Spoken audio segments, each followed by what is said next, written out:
lose. How can you pick yourself up, your teammates up, and get them ready for game 3? Finds it to Kupo once again the slam. Chris Middleton to start. Kupo and Middleton have all 30 of the points in the first quarter. Durant finds some space, knocks it down. Durant fires a three. Holiday spin move, gets inside, layup, good. Win is a win. It doesn't matter if you win by 30, it doesn't matter if you win by 1. If you can go back home and celebrate W, it was good. Let's go. This afternoon, Game 4, Nets and Bucks. Bucks won Game 3, but only scored 86 points in each of the last 2 games. That's after scoring 100-plus in their first 5 playoff games. James Harden out for a 3rd straight game with a hamstring injury, but Kevin Durant is picking up the slack in a big way, averaging nearly 32 points a game in the playoffs. And the Nets will look to take a 3-1 series lead. The Nets, by the way, have never lost the best-of-7 series with a 3-1 lead, and the Bucks have never won a series trailing 3-1.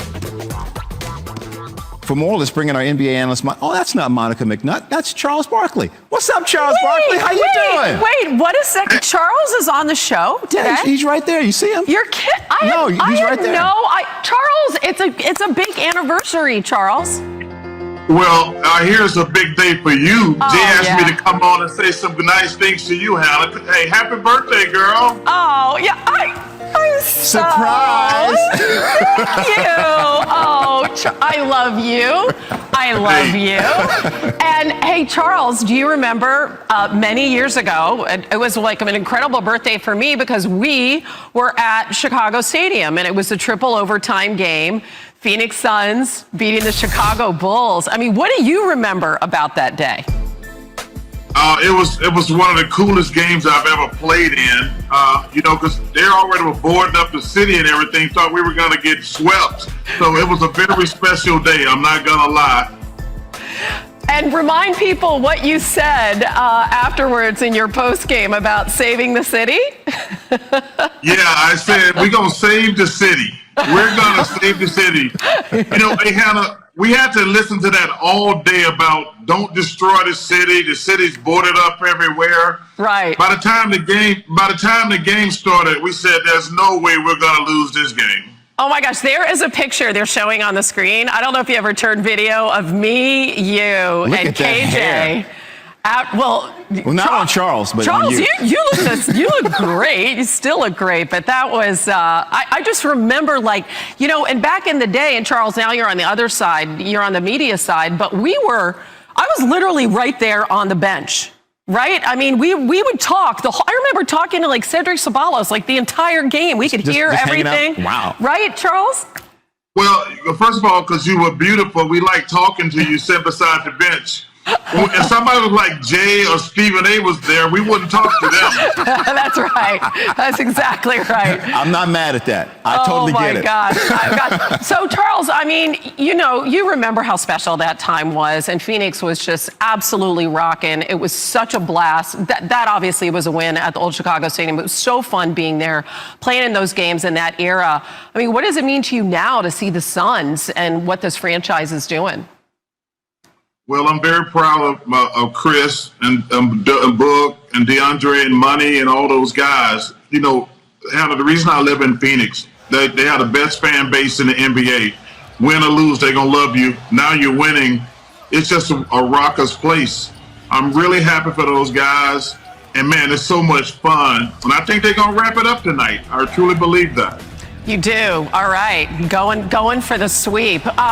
What does it take? What does it take to win a triple overtime game in the finals?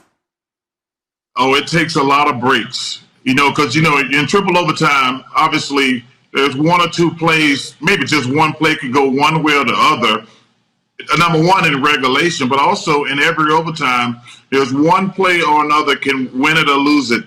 There was so many back and forth in those games. It was stressful. But obviously we won, but man, it was stressful because, we lose that game, we're going to get swept more than likely. Have you and MJ ever talked about it? I never want to talk about that series ever again. Ever. I mean, I wake up in the middle of the night sometimes thinking about what could I have done differently. oh man, Charles, I mean, here you are being nice, coming on for my birthday, and we're reminding you about that, but that was really that was really, really special, and you brought so much joy, to the fans at Phoenix and all of us, and you still do as a broadcaster, and you know that Jay and I absolutely love you with all our hearts, so sending you big love.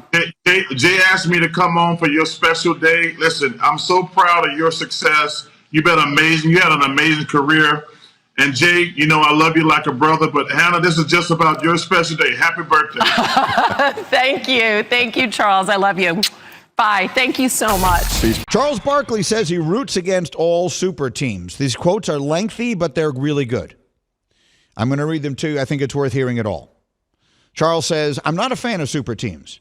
So listen, if they win it, they win it, speaking of the Nets. But to be perfectly clear, I'm rooting against those guys. I root against all super teams.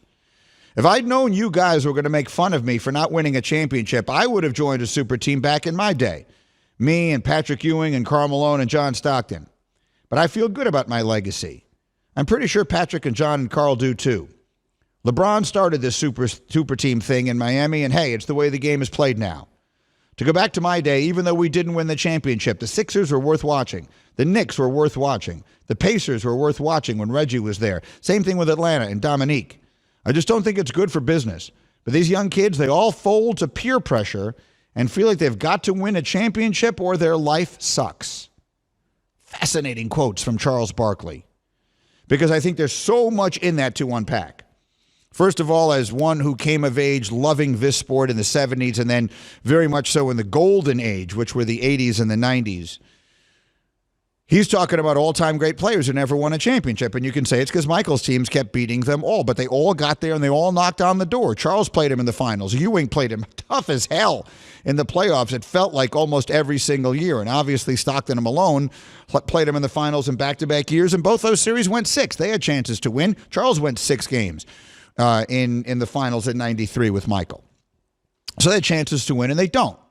Somewhere along the line, it became all about either you win the championship or your career is a bust. I'm not sure when that happened because it wasn't the case then. I do sort of feel like I need to raise my hand because I wonder if Mike and Mike had played some role in that. Because I think what happened was when the LeBron versus Michael, and maybe even before that, when the Kobe versus Michael debate started happening, I think that's when we started counting rings. Like, we weren't counting Larry's rings and Magic's rings. You knew that Russell had all those rings just because there were so ridiculously many of them. But we didn't count all the other best players in the NBA in the 70s, John Havlicek, Rick Barry, name whoever you want. Kareem, Elvin Hayes. We didn't sit around and count their championships as a way of determining how great they were. We never talked about Ted Williams and Ernie Banks as being anything other than all-time great players, even though they never won World Series. Winning championships didn't have to be the be-all, end-all. And then all of a sudden it was. And the conversation around the sport became, I think, the motivating factor for that. And in that regard, I cannot blame these guys for feeling as though, like, if I'm sitting in their shoes, I can see where I might say, so you're criticizing me for putting myself in the best position to win a championship. But then if I don't win a championship, you're going to say, well, he never reached his potential, or his career is on some level a failure, or whatever it is. He isn't all that great because he never won. Well, which is it? I get that. I get players feeling that way. It doesn't make me hate super teams any less, but I understand it. I'm not sure exactly what can be done about it. We need to find a way to go back to the other way. And we're never stopping the counting of the rings. The counting of the rings is now with us. That's never going to stop. So we have to figure out a way to combat the super team phenomenon without hoping that that will go away. Oh, it's three-man weave time with Jalen and Jay. All right, where do you stand on this Clippers-Jazz series now, Jalen?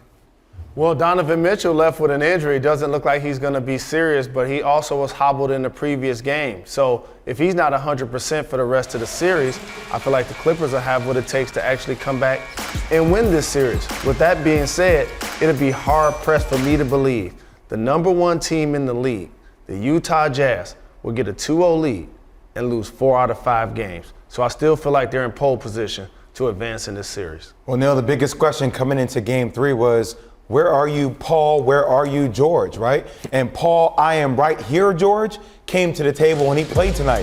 A 30-point game performance. He really stepped up. He was aggressive offensively along with Kawhi Leonard, and his team defended. Look, they forced 13 turnovers, and turnovers were a big thing for a Utah Jazz team that Donovan Mitchell was their key ball handler. And I think this is a series now. Paul is not dead. Jalen, what did George show you? And is he a superstar or just a well-played player? Well, I've been around this league for a very long time, and I hold tightly to the term superstar. And to me, a superstar means when I have you on my team, we're automatically contending. When LeBron James leaves Cleveland and go to Los Angeles, they're automatically contending. I see him as a superstar. I see Paul George as an all-NBA performer. I see him as a terrific player.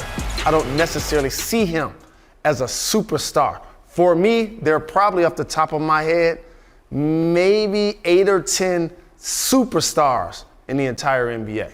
But I'll say this, Neil, you don't need to be a superstar to win a world championship. You need to be the additive piece that comes to the table and brings a high volume of scoring and being a defensive threat. And this team needs to be defensively what we thought they all could be at the start of last season. And Neil, he plays with a superstar, one that went from Toronto winning a championship to one that went to the Clippers and asked for Paul George to come play with him. That guy's Kawhi Leonard. And that guy also won with the Spurs before he went to Toronto. All right, both you guys went out on a limb and picked the Bucks in Game 3. Are you going to go out on that limb again for Game 4? I'm taking the Nets. I think Kevin Durant responds. I truly feel like the Nets lost the previous game. The Bucks didn't win. And how about this, Neil? The Bucks scored 86 points in Game 2 and lost. They actually scored 86 points in Game 3 and won. To me, that bodes well for the Nets. As much as you want to see the Milwaukee Bucks be able to pull out Game 4 at home, I just don't see it happening, my man. I don't see Joe Harris going 1 of 11 from the field. I think the Nets are too powerful offensively. Game 4 on ABC, that's cross promotion. And the only thing better than recognizing that is recognizing graduation day at Jalen Rose Leadership Academy. I love you, my brother. I appreciate the salute.